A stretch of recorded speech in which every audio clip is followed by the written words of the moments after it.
माझं नाव सुरेश तुकाराम मी जिल्हा क्रीडा कार्यालय पुणे इथं ॲज ॲथलेटिक कोच म्हणून 22 वर्षापासून कार्यरत आहे. नंतर मी याच फील्डमध्ये मी एज्युकेशन केलं, ग्रॅज्युएशन केलं, BPEd केलं, master of MPEd, master of physical educations, diploma in sports coaching 7 international या देशाला मेडल दिलेले आहेत. 150 ते 400पर्यंत मी स्टेट लेवल खेळाडू बनवले असतील. नॅशनल 100 ते 125 खेळाडू मी तयार केलेले आहेत. जे बिगनर आहेत त्यांना बिगनर बेसिक ट्रेनिंग चालू असतं. जसं की ट्रेनिंगमध्ये काय असतं की strength, coordination, flexibility, agility, speed हे बेसिक आमचे विषय आहेत. महाराष्ट्राच्या प्रत्येक जिल्ह्यामध्ये जिल्हा क्रीडा कार्यालय उपलब्ध आहेत. त्या ठिकाणी शासनाने तिथं कोचेस अपॉइंटमेंट केलेले आहेत. ते कोचेस फ्री ऑफ कोचिंग करतात. शासन त्यांना पगार देतं.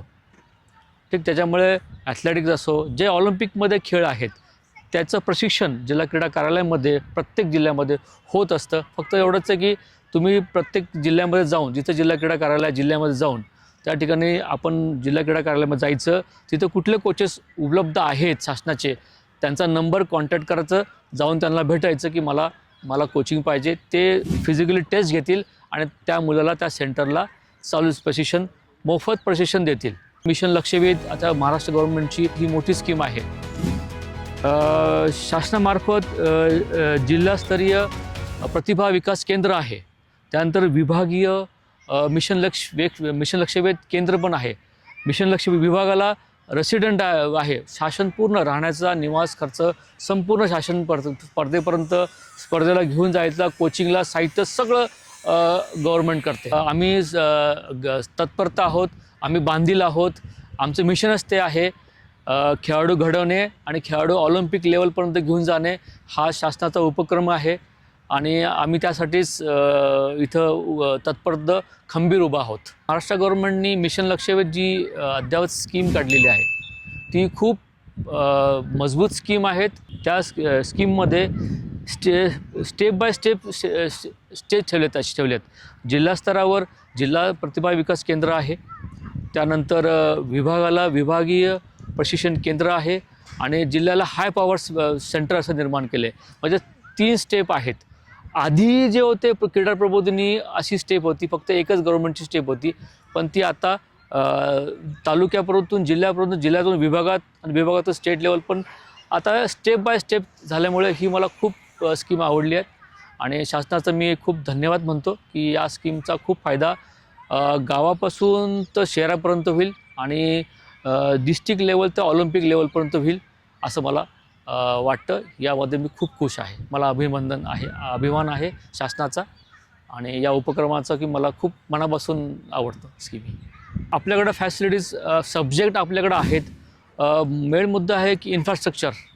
प्रत्येक गावागावामध्ये, शहरामध्ये तर इन्फ्रास्ट्रक्चर आहेत, पण तालुका लेवलला इन्फ्रास्ट्रक्चर असं अवैधबद्ध नाही. जसं बालेवाडीमध्ये आपण बघतात शिवछत्रपती स्पोर्ट्स कॉम्प्लेक्समध्ये जे आपण अद्ययावत सुविधा आहेत, इन्फ्रास्ट्रक्चर आहे, हे सेम इन्फ्रास्ट्रक्चर तालुक्याला, जिल्ह्याला झालं तर 100% आपण आता तुम्ही इथं बघताय की इथं सर अराउंड स्पोर्ट्स कल्चर दिसतंय तुम्हाला, तर असं स्ट्रक्चर तुम्हाला तालुक्याला पण दिसलं पाहिजे. हा एक मोठा आहे. त्यानंतर दुसरा अनुभव असा की स्पोर्ट्स सायन्स सेंटर. आपल्याकडं स्पोर्ट्स सायन्स सेंटरचा अभाव आहे. म्हणजे मला माझ्या बॉडीमधली स्ट्रेंथ मोजायची असेल तर मला काही पॅरामीटर माझ्याकडं नाही आहेत. ठीक आहे, मी फक्त एवढू उचलतो की बा तू 100 किलोचं डंबल उचलतो, हे पॅरामीटर आहेत. पण माझ्या मसल्समध्ये रेड फायबर्स, व्हाईट फायबर्स याची किती पर्सेंटेज मात्रा आहे त्यानुसार इव्हेंट चेंज होतो. उदाहरणार्थ मला सांगू इच्छितो, आपल्या भारतामध्ये चांगले डॉक्टर्स आहेत, पण स्पोर्ट्स डॉक्टर आतापर्यंत उपलब्ध नाही आहे. स्पोर्ट्स डॉक्टर पाहिजे किंवा स्पोर्ट्स लॅब पाहिजे. जर ही लॅब चांगली आली तर आपण रिझल्ट ओरिएंटेड काम करू, परफेक्ट आणि रिझल्ट ओरिएंटेड काम होईल. लहान मुलांमध्ये कॅपॅसिटी सगळी असते, फक्त ती आपल्याला शोधायची असते की त्याच्यामध्ये किती कॅपॅसिटी आहे. त्याच्यामध्ये गुणधर्म आपल्याला समजावं लागेल की याच्यामध्ये कुठला मोटर कंपोनंट, ज्याला मी मागंही म्हटलं होतं की मोटर कंपोनंट म्हणजे त्याच्यामध्ये कुठली स्ट्रेंथ अवेलेबल आहे, त्याच्यामध्ये कोऑर्डिनेशन कुठलं अवेलेबल आहे, त्याच्यामध्ये रिॲक्शन ॲबिलिटी किती फास्ट आहे. काही मुलं असतात की त्याच्यामध्ये रिॲक्शन ॲबिलिटी खूप फास्ट नसते. त्याला आपण शाळेमध्ये चिडवतो, बाबा हा ट्यूबलाईट आहे, याला काही लवकर कळत नाही. पण काही मुलं खूप चंट असतात, ते ग्राफ्टिंग पटकन ॲक्शन करतात. याचा अर्थ त्याच्यामध्ये रिॲक्शन ॲबिलिटी ही जी खूप छान आहे. हे आपण हेरलं पाहिजे, ह्या गोष्टी हेरल्या पाहिजे आणि तिथूनच त्यांना त्या गेममध्ये इन्व्हॉल्व केलं पाहिजे. आता ज्या खेळाडूची रिॲक्शन ॲबिलिटी चांगली असेल, टेनिस आहे, टेबल टेनिस आहे, फटाफट बॉल जातो, तुम्ही स्पीडीली गेम आहे, अशामध्ये त्या खेळाडूंना आपण हेरून ट्रेनिंग देऊन प्रॉपरली असं केलं तर त्याची एनर्जी आहे जी त्याची एनर्जी प्रत्येक ठिकाणी परफेक्ट त्या ठिकाणी लागेल. प्रत्येक खेळामध्ये कसं आहे की एक रेस चालू आहे. या रेस चालूमध्ये तिघं लोक जिंकतात आणि बाकीचे हारतात असं चित्र तुम्हाला दिसतंय. पण मी असं म्हणत नाही आहे. माझं म्हणणं आहे की त्या जिंकण्यासाठी हे लोक त्याला हेल्प करत असतात. जो पहिला येतो, ठीक आहे, हा पहिला येणारच आहे. ज्या समजा 8 लोकांची रेस आहे, हा या ट्रॅकवर 8 लेन्थ आहेत. 8मध्ये तो पहिला येईल, कोण दुसरा येईल, तिसरा येईल, पण सगळं पहिल्याला बघतात. पण माझं म्हणतं आहे की जे 4th, 5th, 6th आहेत ते त्यांना जिंकायला सपोर्ट करतात. खेळाडूंचं बिगनर असो या मिडियम असो किंवा सिनियर असो, यांनी आपलं डाएट स्पोर्ट्सच्या माध्यमातून केलं पाहिजे. उदाहरणार्थ सांगतो की माझा इव्हेंट्स आहे, स्प्रिंट इव्हेंट आहे. तर मला काय लागतं स्प्रिंटला, मी जर चांगला स्प्रिंटर असेल किंवा मी चांगला वेट लिफ्टर असेल तर मला जास्तीत जास्त प्रोटीन खाल्लं पाहिजे. आता प्रोटीनचं कुठं प्रोटीन मिळतं ह्या गोष्टीकडं काही सांगायची गरज नाही. तुम्ही गुगलला गेलात, सर्च केला तर अंड्यामध्ये, मीटमध्ये, फिशमध्ये हे प्रोटीन्स आहे. आपल्या पॅरेंटमध्ये पहिलं एज्युकेशन्स आपल्या भारतामध्ये किंवा मिडल फॅमिलीमध्ये पहिलं सर्वात महत्त्वाचं एज्युकेशन्स आहे. बाबा तुझं एज्युकेशनशिवाय काहीच होणार नाही, हा पहिला मोटिव्ह आहे. आता चित्र बदललं आहे. आता दोन्ही तुम्हाला खेळावं लागतील. स्पोर्ट्स आणि एज्युकेशन हे दोन्ही तबले आहेत. हे दोन्ही तुम्हाला तबले वाजवणं गरजेचं आहे. कारण की आधी स्पोर्ट्समध्ये काही फॅसिलिटी नव्हत्या. आता स्पोर्ट्समध्ये 5% आरक्षण आहे. म्हणजे प्रत्येक जॉबमध्ये, मग तुम्ही बँक म्हणा, LIC म्हणा, जेवढे गव्हर्मेंट डिपार्टमेंट आहेत त्या गव्हर्मेंट डिपार्टमेंट, MPSC UPSCसुद्धा सांगतो तुम्हाला मी, पोलीसमध्ये तर आहेत. या डिपार्टमेंटमध्ये 5% आरक्षण आहे. ज्या ठिकाणी 100 जागा निघतील प्रत्येक डिपार्टमेंटमध्ये, तर 5 जागा ह्या स्पोर्ट्स कोट्याच्या असतात. आधी कुठल्याही सुविधा नव्हत्या स्पोर्ट्समधल्या, कुठल्या ग्रँड नव्हत्या. आज महाराष्ट्र गव्हर्नमेंटमध्ये चांगल्या ग्रँड्स आहेत. सपोज तुम्ही इंटरनॅशनल खेळायला गेलात तर त्यासाठी तुम्हाला गव्हर्नमेंट इथनं कॅश मनी देते, प्राईज मनी पण देते. आता कसं बॅलन्स करायचं? एज्युकेशन ते काही सुटणार नाही आहे आणि तुम्हाला स्पोर्ट्स करायचं आहे. माझं म्हणणं आहे जे बिगनर लोक आहेत त्यांनी हप्त्यातून 3दा करा, स्पोर्ट्स करा. फक्त जरूर नाही की तुम्ही रोज संध्याकाळी ग्राउंडला गेलं पाहिजे. 3 दिवस करा सुरुवातीला. आज जसं 3 दिवसानंतर जर तुमचा परफॉर्मन्स वाढत गेला, तुमचा बेसिक लेवलला 3 दिवस ठीक आहे हप्त्यातून, बाकीचे एज्युकेशन आहेत. बरं, एक गेम खेळू नका. काही मुलं जे बिगनर लोक असतात त्यांनी मल्टिपल्स गेम खेळायला पाहिजे. कारण की त्याच्यामध्ये मल्टी गेम का म्हणतो मी, ॲथलेटिक पण हा मदर गेम आहे, जिम्नॅस्टिक केलं पाहिजे, स्विमिंग पण केलं पाहिजे. म्हणजे त्याची आवड स्पोर्ट्समध्ये निर्माण होईल. एक खेळ खेळल्यानंतर त्याला बोरिंग होईल. त्यामुळे तुम्ही ॲथलेटिक केलं पाहिजे. स्विमिंगमध्ये जे हाईट वाढण्याचे चान्सेस चांगले असतात. जिम्नॅस्टिक केल्यानंतर त्याचं लवचिकता त्याच्यामध्ये निर्माण होईल. असं मल्टिपल्स गेम करून नंतर जेव्हा तो 12 किंवा 13 वर्षाचा होईल किंवा 14 वर्षाचा, त्यांनी नंतर स्पेसिफिक गेम केला पाहिजे. आतापर्यंत मी बोललो हे फक्त खेळाडूंसाठी बोललो आहे. जे कोचेस आहेत, तसं मी आता 22 वर्ष झालो आहे, मी कोचिंग लाईनच काम करतो आहे. त्यांच्यासाठी मी सांगू इच्छितो खास करून, पहिली गोष्ट, आपण कुठलंही ट्रेनिंग देताना आपण प्लॅन करत नाही. जसं तुमच्याकडं मुलगा आला तर पहिले तुम्ही त्याचं टेस्टिंग इव्हॅल्युएशन केलं पाहिजे की या मुलांमध्ये टेस्टिंग इव्हॅल्युएशनमध्ये काय, त्याची स्पीड किती आहे, स्ट्रेंथ किती आहे, त्याच्यामध्ये ॲजिलिटी किती आहे, ह्या ज्या पॅरामीटर्स आपल्या आहेत, ह्या पॅरामीटरची तुम्ही पहिले टेस्ट केली पाहिजे. त्यानंतर त्याचा एक आराखडा, त्या प्लॅन तयार केला पाहिजे. या प्लॅनमध्ये एक वार्षिक प्लॅन केला पाहिजे, 6 महिन्याचा प्लॅन केला पाहिजे, 3 महिन्याचा प्लॅन केला पाहिजे, मायक्रो प्लॅन केला पाहिजे. मायक्रो प्लॅन म्हणजे 1 हप्त्याचा, वीकली, असा तुम्ही एक आराखडा किंवा प्लॅन तयार केला पाहिजे स्ट्रक्चरमध्ये आणि त्या पद्धतीने त्याला डिव्हाइड केलं पाहिजे. कुठलाही खेळाडू आला तुमच्याकडं, तुम्ही त्याचा प्लॅन नेहमी केला पाहिजे. प्रिपरेशन फेज असतो, कॉम्पिटिशन फेज असतो, त्यानंतर रिकव्हरी फेज पण तुम्ही केलेला पाहिजे. ह्या ज्या फेजमध्ये तुम्ही काम केलं, निश्चित प्रत्येक कोच हा सक्सेस होईल, त्याला रिझल्ट मिळेल असं मला वाटतं. मी एक कोच आहे. मी माझं एज्युकेशन मी करून MPSC करून मी गव्हर्नमेंट डिपार्टमेंटला आलो. किंवा एखादा कोच आहे एखादा कोच आहे तो आपलं सगळं एज्युकेशन करून ग्राउंडला येतो. ठीक आहे. ग्राउंडला नंतर मला काय अपेक्षा आहे की मला एक इन्फ्रास्ट्रक्चर चांगलं मिळालं पाहिजे, चांगलं ग्राउंड मिळालं पाहिजे, चांगली फॅसिलिटी मिळाली पाहिजे. त्यानंतर गव्हर्नमेंटने काय केलं पाहिजे, उदाहरणार्थ गव्हर्नमेंट किंवा प्रायव्हेट असोसिएशन्स किंवा प्रायव्हेट क्लब यांनी काय केलं पाहिजे, एक टीम वेगळी पाहिजे. एक कोचेसची टीम आणि एक सिलेक्शनची टीम हे वेगळी पाहिजे. मांडणी आता इथं या एरियामधून हा बानेरचा एरिया आहे, बालेवाडीचा एरिया आहे.